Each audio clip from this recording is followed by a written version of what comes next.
Good morning, everyone. Today I will be discussing on mucocutaneous lesions in HIV. HIV is caused by human immunodeficiency virus. It is a spherical shaped virus with a cone-shaped core. The core consists of RNA viral genome, two RNA viral genome, and the reverse transcriptase enzyme, integrase enzyme, and the protease enzyme. It also consists of this capsid protein P24 and nucleocapsid protein P7. The core is surrounded by matrix protein P17. The lipid layer, the lipid envelope is studded by this glycoprotein GP120 and GP41, which is essential for the infection of cells.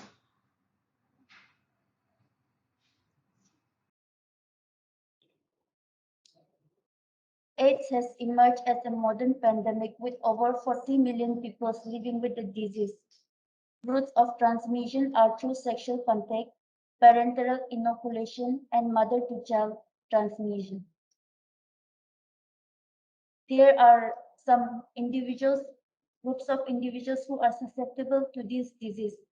Those are homosexuals, intravenous drug users, individuals having multiple sexual partners, and individuals who require multiple blood transfusions like hemophilics, cancer patients, patients suffering from anemias. Coming to pathogenesis, we can divide the pathogenesis of HIV into primary, chronic or latent infection, and AIDS. In primary infection, HIV infects the body either through mucosa or direct inoculation into the blood. Once the virus is in the body, it will attack the CD4 positive T cells and destroy them. It will also attack the macrophages and dendritic cells, where the virus will be presented to the regional lymph nodes, and the viral replication will take place with the destruction of CD4 cells as well.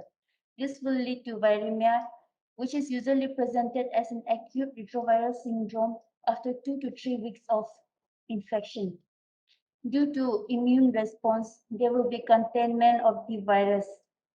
This leads to chronic latent infection, where the patient is usually asymptomatic, and but the CD4 cell continues to be distracted by the viral cell, and the virus continue to replicate in the body. After a long period of time, depending on the host, there will be CD4 cell depletion leading to immune suppression, and the body is no longer able to defend the opportunistic infections. There are some important opportunistic infections that are seen in HIV patients, which are pneumonia, Kaposi sarcoma, viral infections by herpes simplex, herpes zoster, CMV, JC virus, etc. And also fungal infections causing candidiasis, cryptococcal meningitis, histoplasmosis. Some important bacterial infections are Mycobacterium tuberculosis, atypical Mycobacterium avium intracellular infection, and protozoal infection like toxoplasmosis and cryptosporidiosis. Mucocutaneous lesions are important in HIV patients because over 90% of HIV-infected individuals develop mucocutaneous lesion in any course of the disease. It can also be presented as an initial manifestation of immune deficiency, as the as the immunity of the skin is impaired in the early course of the disease. And usually the lesions presented by these patients are severe, atypical, and widespread. So these lesions can be a first sign or a pointer to the clinicians, and it can also be a sign of advanced HIV infection. So remembering this point, HIV mucocutaneous lesion is very important in HIV infected patients. Coming to the vast panorama of mucocutaneous lesions seen in this patient, it can be divided into infectious lesions caused by bacteria, viral or fungus, and non-infectious lesions, which can be further divided into non-neoplastic and neoplastic lesions. The common infections in these patients are caused by fungus, virus, bacteria, and parasite. And the neoplastic lesions are usually seen in these patients are Kaposi sarcoma, lymphoma, and squamous cell sarcoma. And other lesions which are mainly due to inflammatory causes are papular pruritic eruptions, eosinophilic folliculitis, vasculitis, psoriasis, and the list goes on. Some of the important viral infections are herpes simplex and herpes zoster, molluscum contagiosum, human papillomavirus, oral hairy leukoplakia. The infections caused by bacteria are Bacillary angiomatosis, Mycobacterium intracellulare, and sepsis. And these are the important fungal infections, which are candidiasis, seborrheic dermatitis, histoplasmosis, cryptococcosis, and dermatophytosis. Some of the parasite infections that are usually common in this patient are leishmaniasis and scabies. Non-infectious, non-neoplastic lesions. Since the spectrum of mucocutaneous lesions is very vast, we will not be covering all the lesions seen, but just some lesions that we will be discussing today. First, we have eosinophilic folliculitis. The cause of eosinophilic folliculitis is usually unknown or can be in response to some drugs. The patient usually present with this erythematous, itchy erythematous follicular papules, and on biopsy of this lesion, there will be dense inflammatory infiltrate of the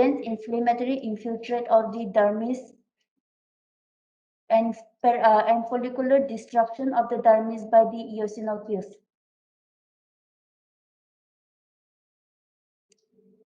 Next, we have pruritic papular eruptions. The patients, this is also called as AIDS-related pruritic papular eruptions. It is caused due to exaggerated response to arthropod bites. These patients usually present with itchy papules with scales and excoriation on the extensor surface of the body and the acral parts of the body. On biopsy of this lesion, there is acanthosis with and there is on the acanthosis of the dermis, hyperkeratosis, and there is lymphocytic infiltration of the dermis with some eosinophils and muscles. But these findings are usually very unspecific. Coming to the next common lesion that is seen in HIV is psoriasis. On clinical presentation, the patient will come with erythematous papules with silvery white scales on the papules, and on biopsy of the lesion, there will be this hyperkeratosis with parakeratosis and acanthosis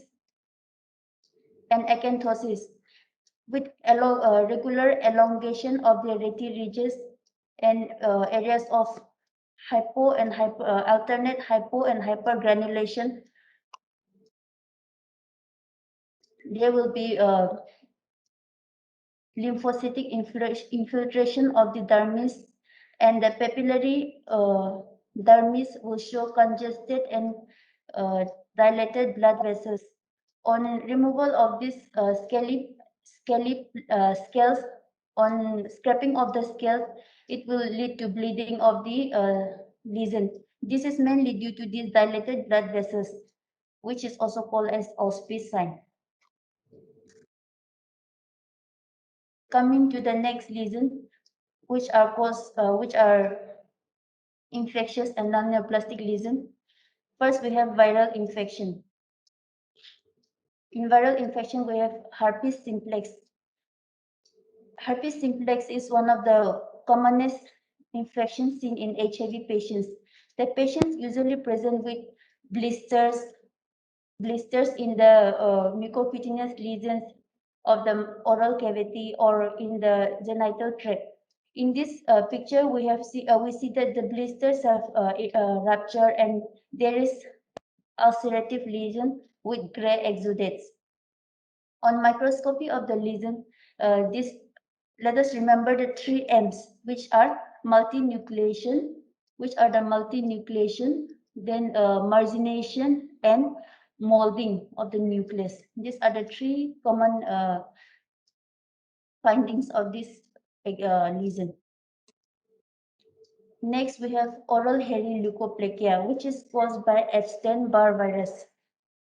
In this lesion, in this disease, the patient usually present with white colored patches on the side of the tongue, and it is corrugated in appearance with the fuzzy looking hair projections seen on these patches, on these white patches. On microscopy, the epidermis is mainly affected with ballooning or coilocytic changes of the cell, where the nucleus is having the cytopathic changes due to virus infection.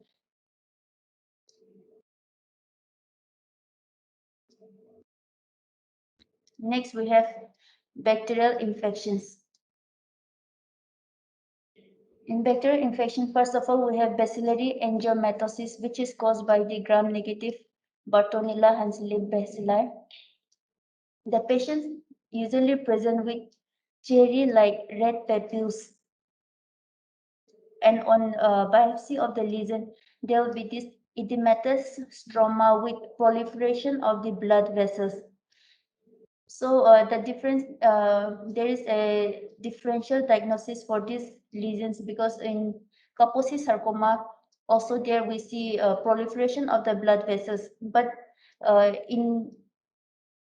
apart from Kaposi sarcoma, in this lesion there is no proliferation of the spindle cells.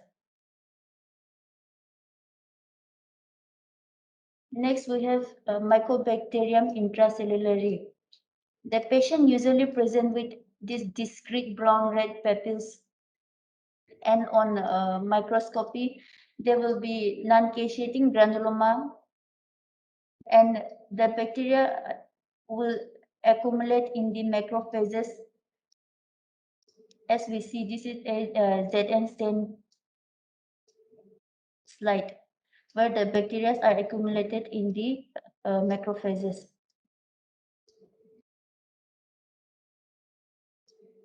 Next, we have fungal infection. First, we have candidiasis, which is caused by Candida albicans. In Candida albicans is one of the, candidiasis, this patient usually present with white pseudomembrane-like patches on the mucosa and on the tongue, where on scraping of this of these white patches causes bleeding or erythema in the site.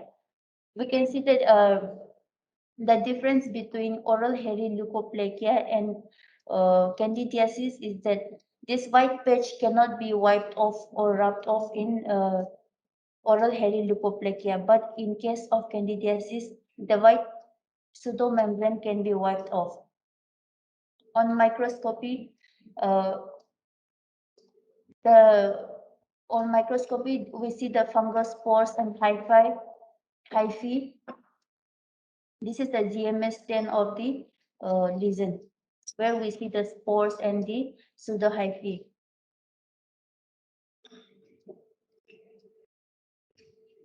Next, we have histoplasmosis, which is caused by Histoplasma capsulatum. Usually the lesions, the patient can present with mucosal ulcer, or can also present like in this image, we have this patient presenting with papillonecrotic lesions of the skin on the forehead. On microscopy, there will be dense dermal infiltrate with plasma cells, lymphocytes, histiocytes, and the yeast yeast will be accumulated yeast in the we can also appreciate the yeast in the macrophages.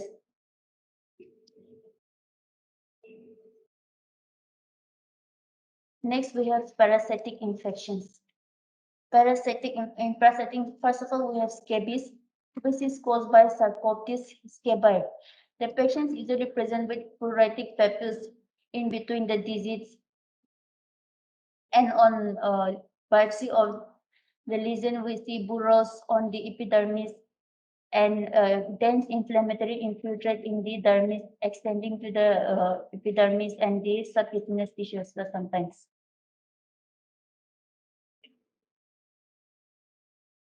Next, we have cutaneous leishmaniasis, which is caused by Leishmania donovani.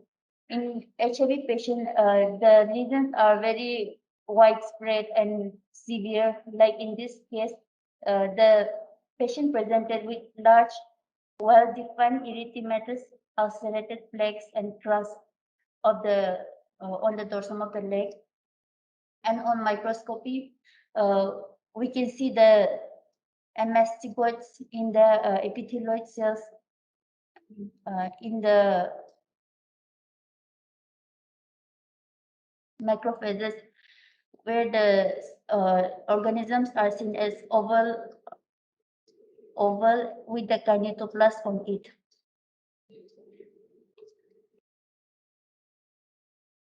Next, we have neoplastic lesions that are seen in HIV patients. First, we have Kaposi sarcoma, which is caused due to human herpes virus A. There are three cutaneous lesions which can be seen in Kaposi sarcoma that are macule, plaque, and nodule. So in relation to this cutaneous lesion, the microscopic findings are also different. So first we have macule stage, in which the patients present with violaceous macular lesions on the mostly on the door on the palms and soles. And on biopsy, we see that there is dilated spaces, dilated lymphatic like spaces, and proliferation of the blood vessels which are angulated and which are separating the collagens from one another.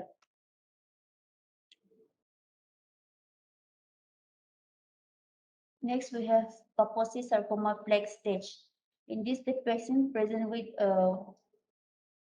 hyperpigmented plaques, and on microscopy, uh, the vascular proliferation of the lesion have even increased, where there will be some changes like the vascular become ovoid in shape with RBCs filling it, and the vessels also will become dilated, looking like a lymphatic channels.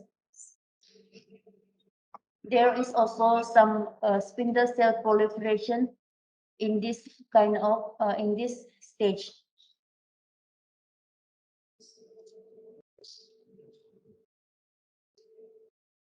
Next, we have Kaposi sarcoma nodular stage. In this, the patient will present with exophytic nodules, and on microscopy, there will be white, well-defined nodules in the dermis, where the spindle cell proliferation will be there, and dilated spaces, lymphatic-like spaces will be also there, giving a honeycomb-like appearance. So we also call this as sheep and slit-like appearance.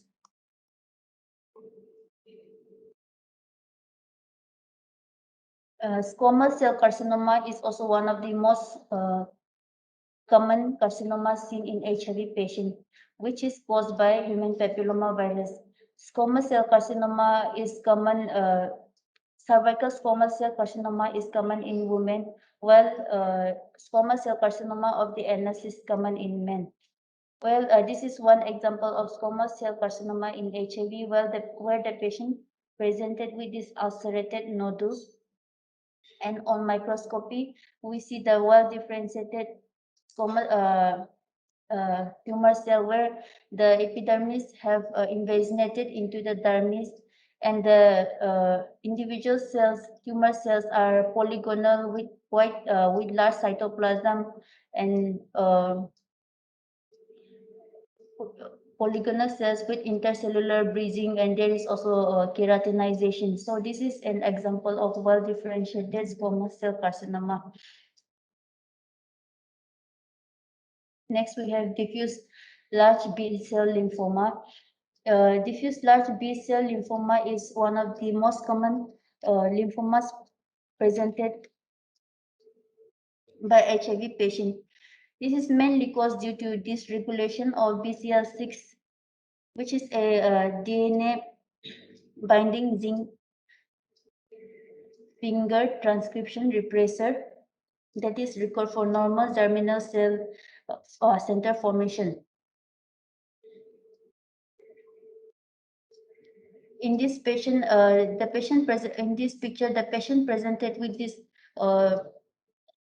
nodule, which is erythematous cyanotic nodule with shiny surface,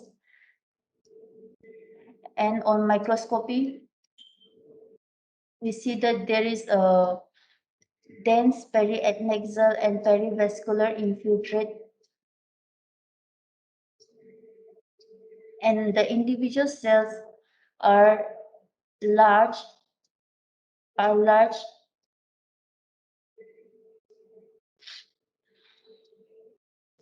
and the individual cells are large with open chromatin, and some cells have one prominent nucleoli, while some have this two to three nucleoli,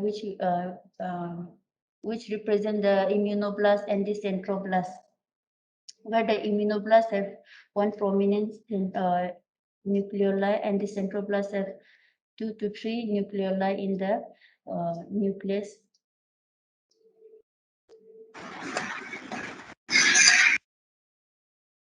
So on immunohistochemistry, they are positive for CD20, CD19, and BCL6. Next, we have mycosis fungoides. Mycosis fungoides is the most common cutaneous T-cell lymphoma. The patient can present as rash in the beginning, then it can proceed to itchy these patches into these patches, and then they can also present with generalized erythroderma.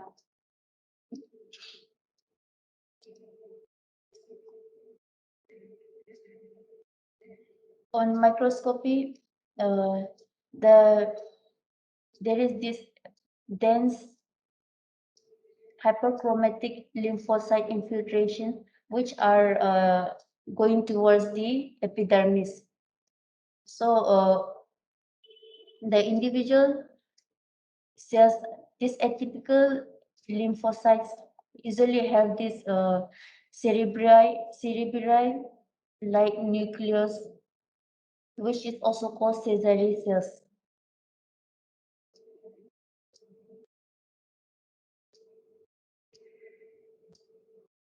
And the derma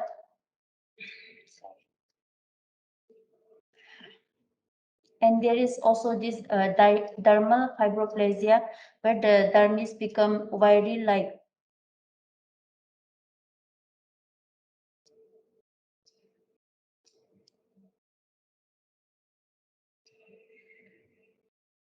So these are some of the lesions which are seen in HIV patients depending on the CD4 count.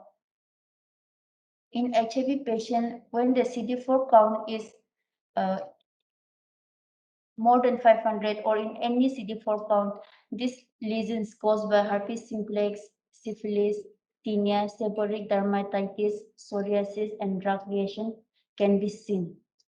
But when the CD4 count fall below 500, lesions like warts, cutaneous lymphoma, and scabies are common.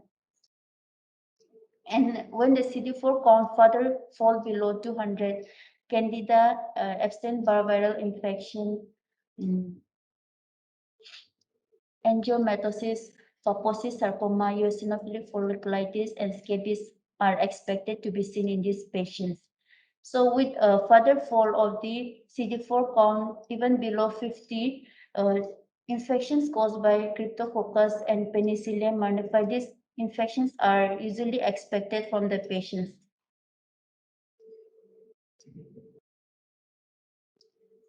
So coming to the end, we know that mucocutaneous lesions are very important because as we know, Maharashtra being one of the state with highest people living with HIV, we will be frequently we are likely to frequently encounter with HIV patients and mucocutaneous lesions.